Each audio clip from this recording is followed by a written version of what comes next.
ઢાઢી લીલા અંગે એવું કહેવાય છે કે આપણા સૌરાષ્ટ્રના આ કોઠાસૂજ વાળા લોકો જ્યારે વ્રજ વૃંદાવનની યાત્રાએ ગયા હશે ને ત્યારે એમણે ત્યાં ઢાઢી લીલાના દર્શન કર્યા અને એ પરંપરા તેઓ સૌરાષ્ટ્રમાં લઈ આવ્યા.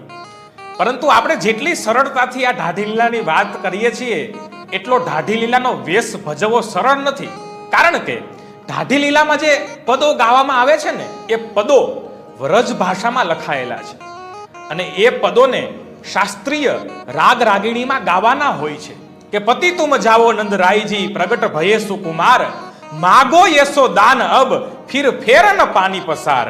અરે શ્રી કૃષ્ણ જન્મ સુની હરખી હતી યદુકુલ ઢાઢી આયે દેશ આશીષ બ્રજસે પતિ વંશ સુયસ બહુ ગાયે.